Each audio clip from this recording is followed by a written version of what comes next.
किसी ने देखा ही नहीं होगा, क्योंकि मैं हमेशा लगभग रात के 8 बजे आता था, जब आप लोग निकल रहे होते थे तब मैं आता था, और लगभग एक दूरी से बना रखी थी कि मुझे क्या मतलब, हम हो जाएंगे आराम से।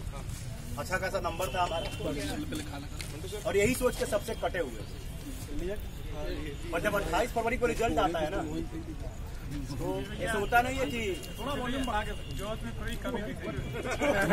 बोल रहे ना कि इमोशन इतनी इस समय बिस्तर पे दौड़त रही। जब 28 फरवरी को जब रिजल्ट आता है तो हमारे कदमों से जमीन खिंच जाती है और पता चलता है कि साला हम फेल हो गए।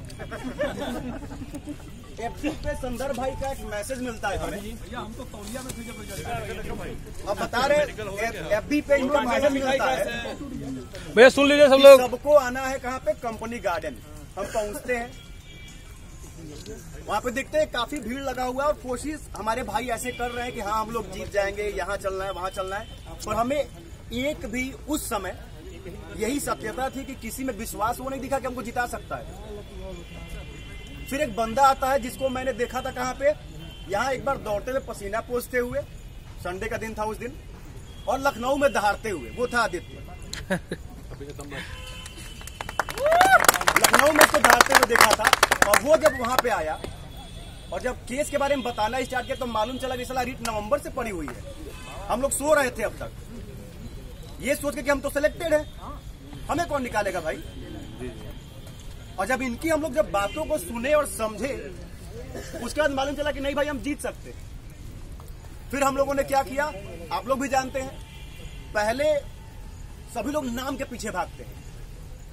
सबने बोला अशोक खरे सर कर लीजिए, विजय गौतम सर बहुत बड़े वकील हैं भाई, दरोगा भर्ती उर्ती के सबसे बड़े वकील देखा जाए तो उनको लोग जानते मानते हैं। यहां भी आदित्य भाई ने एक रणनीति बनाई कि हम सारा पैसा एक को क्यों दें, हम वकील इतने खड़े करेंगे कि किसी को बीमारी का बहाना ही ना मिले, विपक्ष के लिए कोई वकील ही नहीं बचा, और विपक्ष को मौका ना मिले कि उनसे बड़ा वकील हायर कर ले। और हम लोगों ने रणनीति के तहत यहाँ के जितने अच्छे और बेहतर अधिवक्ता थे सबको हायर किया। मालूम था कि आगे जाके झेलना है, क्योंकि जब अलग अलग लोग देखते हैं तो कहीं ना कहीं लोग उंगलियां उठाने आ जाते हैं। उठाया भी गया, लोगों ने उठाया हम पे, हमने उन पे उठाया, पर इस सब में सबसे ज्यादा किसी ने सहयोग किया तो जब टीम बना हम लोगों का, जिसमें आदित्य भाई थे, मनीष भाई थे और अनुज भाई थे। शुरुआत से ही मैंने देखा कि शुक्ला जी हमसे अलग अलग रहते थे। शुक्ला जी को मैं हमेशा कहता था कि देखिए विचारधारा अलग है पर ध्येय एक है। यूपीएसआई 2016 की वैकेंसी है, सबको दरोगा ही बनना है, सब कोई भैया डीवाईएफसी इसमें नहीं जाकर बन जाएगा। इन्होंने बाद में बातों को समझा और निर्विवादित रूप से समर्थन दिया कि नहीं कोई विवाद नहीं है, हम आपको समर्थन देते हैं। अच्छा लगा उस समय। और जब प्रयागराज एक हुआ तब आज एक कंडीशन बनी है कि आप लोग यहां बैठ के मिठाई खा रहे हैं, अन्यथा हमारे दुश्मन पास वाले नहीं थे,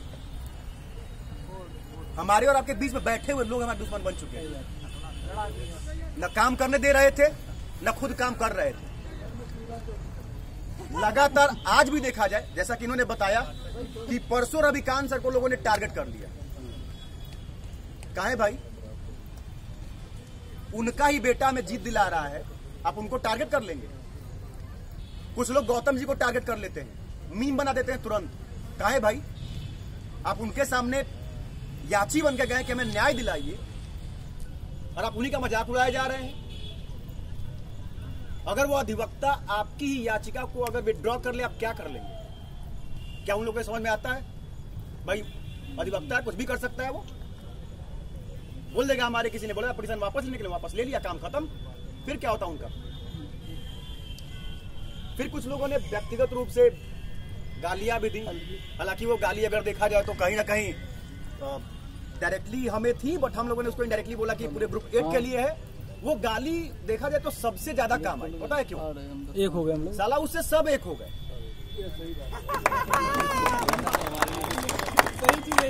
वो गाली साला सबको एक कर दिया। चंद्रयान के फेलियर ने जैसे सारे भारत को, बिल्कुल। ये आर्टिकल 370 जब हटाया गया वहां से, तो सारे जितने भैया थे कि हाँ यूनिटी होनी चाहिए, देश एक होना चाहिए, सबने बोला ठीक है भैया, 1 नेशन 1 फ्लैग 1 कॉन्स्टिट्यूशन, हम तीनों एक लेके चलेंगे। One pension. यही गाली हुआ हमारे लिए काम किया कि ना भैया सबका ध्येय क्या है, दरोगा बनना।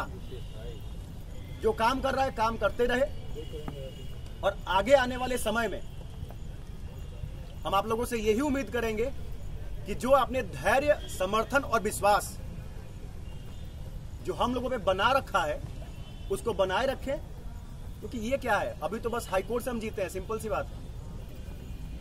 हमें जिस दिन पिटीशन डाला गया था, जिस दिन 16 के साथ पढ़ा गया था, हालांकि मैं पहले नहीं पढ़ा था, इन्हीं के दिन थी जो मैं पढ़ा। मुझे केस के बारे में कुछ ज्ञान ही नहीं था स्टार्टिंग में। बोला ना मैंने कि भाई अपने आप को सिलेक्ट हुआ समझ रहा था। यहाँ पे बहुत मेरे भाई हैं जो अपने आप को सिलेक्ट हुआ समझ रहे होंगे, कुछ ऐसे जो 70 से अधिक नंबर पा के बैठे हुए हैं, वो तो अपने आप को ऑलरेडी दरोगा समझ रखे थे, क्या पता जय हिंद भी लेते होंगे कहीं ना कहीं। रिक्शा वालों को तो पहले ही देते। तो कंडीशन ये थी कि हमें कुछ